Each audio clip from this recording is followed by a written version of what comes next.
Spirit. And so Dan was thankful for his wealth. He ran his family business, and his dad was really sick on hospice, and Dad had him sit down with his attorney, and he realized that he was going to inherit a small fortune, and he thought, oh my gosh, that really changes my outlook in life, and he said, I really need somebody to share my life with. And so he started going to an investment group, so he'd be a better money manager. And there was this woman that came to the investment group, and she was gorgeous. And so he watched, and she was really intelligent, and he decided that he wanted to meet her, and he told her, he gave her his business card and said, I'd really like to meet you. And he said, my dad's about to die, and I'm going to come into quite a bit of wealth. And she took his business card, and 3 weeks later, he met his new stepmom. Takes a minute.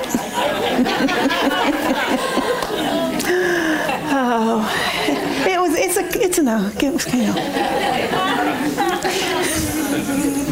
So what I love about Unity is that it gives me so many tools to work with, and tools to meet life's challenges, to be in the midst of our humanness, and have the tools to work with. And one of our basic principles is that we determine our experience in life with the power of our minds, with the power of our thoughts and our words.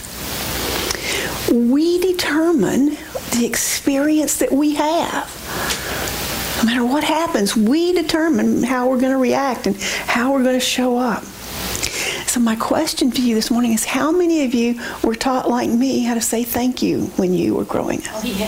Oh, yeah, that was a big thing. But when I was taught to say thank you, nobody said, and by the way, this is a great spiritual practice. Did anybody tell you that it was a great spiritual practice? No. But it is. Saying thank you, expressing gratitude is just an amazing, energetic thing. Living from a grateful heart is so important.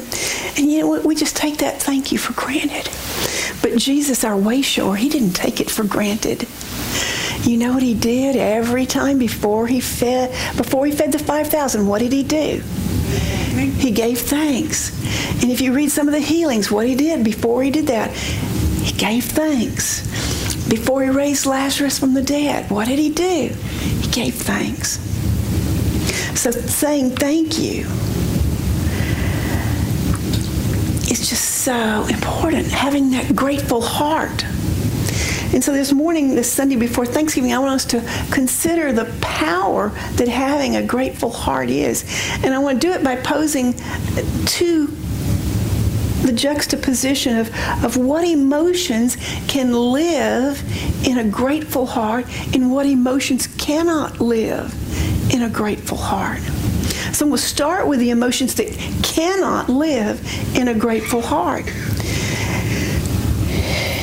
A lot of emotions can live inside of gratitude, but a lot of them can't. And so as I say some of these emotions that cannot live in a grateful heart, I want to invite you to kind of check in and see if any of these, if the seed of any of these are living in your heart. So be really kind to yourself, but just notice, without judgment or criticism, just notice if any of these have taken up residence. Despair, anxiety, unforgiveness, frustration, selfishness, hatred, shame, doubt, resentment, sadness. And the two biggest emotions that cannot live inside of a grateful heart are anger and fear. So just think for a moment about all these emotions that simply cannot share space with a grateful heart. The vibration of these emotions and the vibration of gratitude cannot exist in the same space. So my invitation for you this morning is for us to release any of those emotions that we might be holding. So if you're willing to do that, if you're willing to create a space for gratitude, if you're willing to let go of any of those emotions, I would invite you to join me in meditation so that we can release them and no longer be slaves to them. And so right now, I invite you to take a deep breath.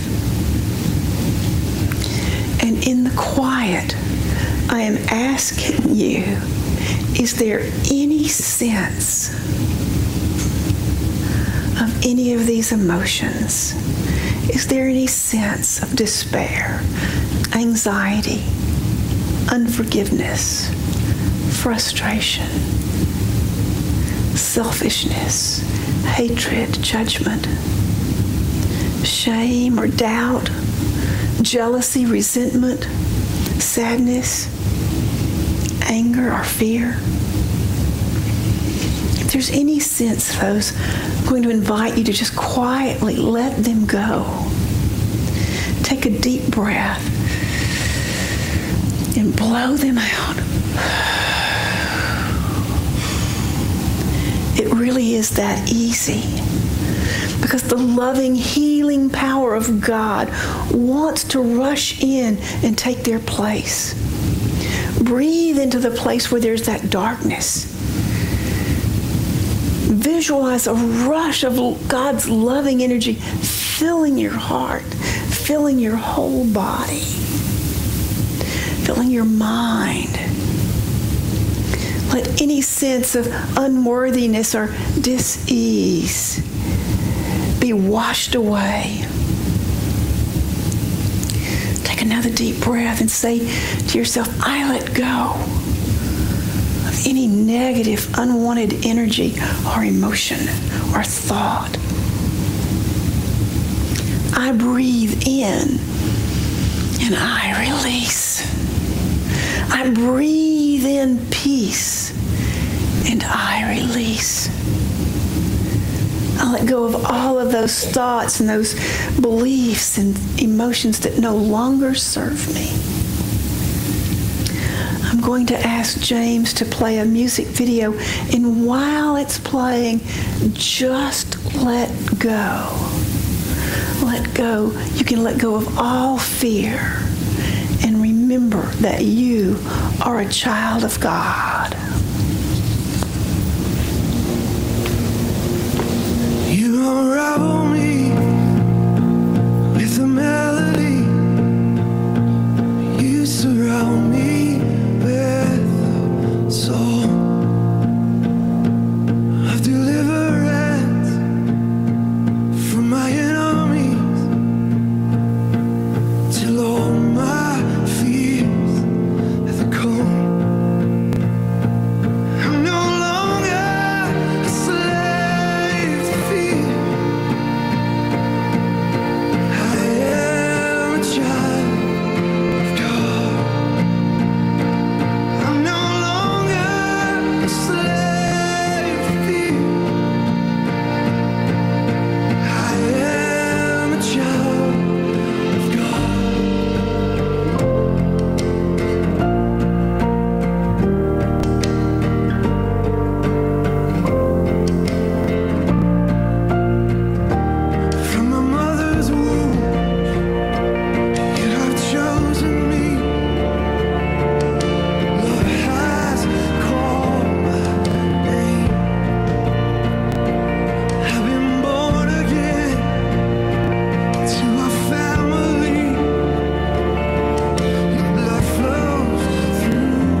Yeah.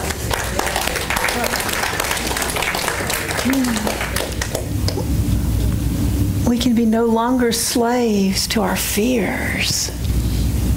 We can recognize that we are children of God. I'm a child of God.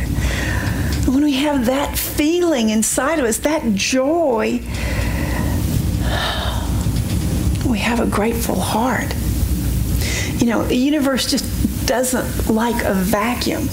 And so we have to intentionally fill it up. When we have feelings that are emotions that we get rid of, then we have to fill ourselves back up with joyful energy, the energy of gratitude. And so there are so many emotions that can live in a heart of gratitude. Can you think of some of them? Love. Patience. Patience.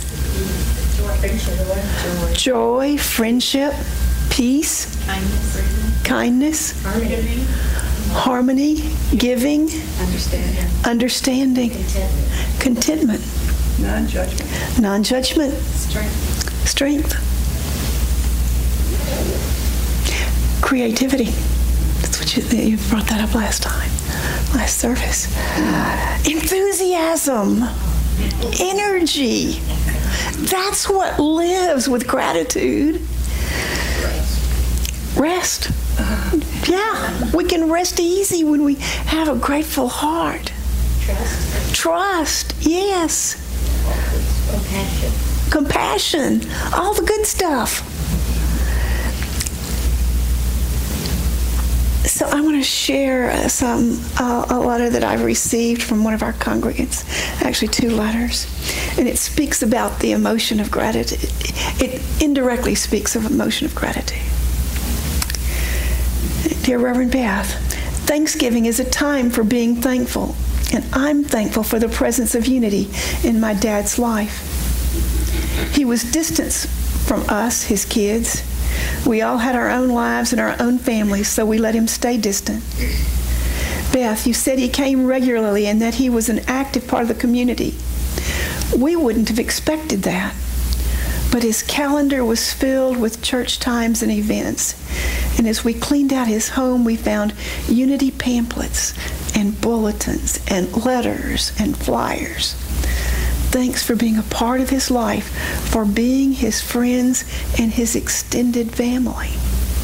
We appreciate the smiles, hugs, and kisses that you shared with him. Thank you so much. Dear Beth, one of the things I'm most grateful for is this church and the church community because of the love and acceptance that has been given open and freely to me at Unity of Melbourne. From being moved by your lessons, collecting food for the sharing center and items for homeless women vets, listening to our great music, helping with memorial services for some of our congregants, and feeling their loss so deeply, enjoying children's church, I have experienced love. I have been witness to many heartwarming experiences of the congregation that walks its talk by practicing the core principles of unity and welcoming everyone. I've learned to notice the little things that take place in my life, to smell the roses and to touch the heart of another, and by being kind and gentle. And although sometimes what I just said couldn't be farther from the truth, it is what I wish most to be. And because we don't know when our transition will be, I believe that we all must see and cherish the beauty that surrounds us at all times. And so on this Thanksgiving and on every day, I thank the universe for the love and light that Unity of Melbourne continues to be in so many lives, especially mine. Namaste. So if we were to condense the words in those 2 letters, they would be the same word that we would use as the word to describe God. It would be what Charles Fillmore calls the pure essence of being that binds together the whole human family. And it would be that emotion that is most alive in the presence of gratitude, and that is that emotion of love. And so I invite each one of you to this Thanksgiving to testify, to love, to testify about your grateful heart. Gratitude and love not only share the same space in our hearts, but they feed off of each other. The more you love, the more grateful you feel, and the more grateful you feel, the more you love. It's a cycle.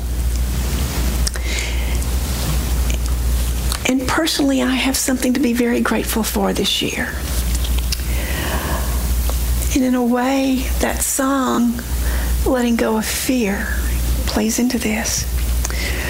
When I was in high school, I got pregnant and had a baby and gave her away for adoption.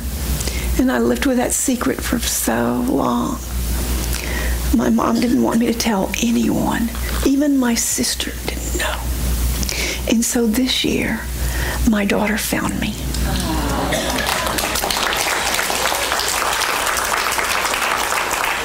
And I am so excited and happy and grateful. And it's like that song says, that fear, that y'all clapped, you didn't boo. You know, you're my family and you didn't boo. Well, you say, of course not. You say, of course not. But, you know, you can't be sure of that. You know, when you reveal yourself and you reveal your secret, you don't know the reaction that's going to happen. And so Leanne has asked me, have you told the church? And I've told her, no, I don't know how. And I told her, I said, you know, God will tell me the day that it's the time to do it. And as I was thinking about gratitude and love and the gratitude I feel for you, for your accepting attitude, gratitude that I'm no longer carrying a secret around.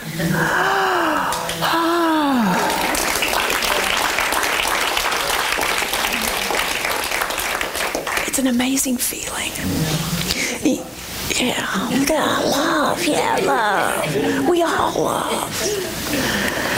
Since ancient times, philosophers and sages from every spiritual tradition have taught that cultivating gratitude is a key to experiencing deeper levels of happiness, fulfillment, and well-being.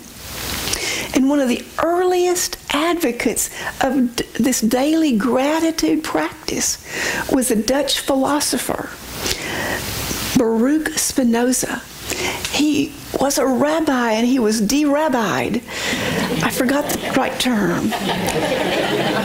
It was a great, and I don't think excommunicated, defrocked, I'm not sure. There was a term that if you look up Baruch Spinoza, you can find him on the internet, read all about him. But in the 17th century, in the 1600s, he said that what you should do is every day for a month, you should ask yourself the following 3 questions. Who or what inspired me today? What brought me happiness today? What brought me comfort and peace today? This practice, he said, can help us have a profound inner transformation. So as you leave, we have a sheet with these 3 questions on them. And I'm hoping that as we begin this rush of holiday season, that you take the sheet and use the time, find a few minutes every evening, and what inspired me today? What brought me happiness today? What brought me comfort and deep peace today? I know that when you look for it, you will find something. Gratitude can transform your life. It's a simple practice, but it's a profound practice. So it is. Thank you.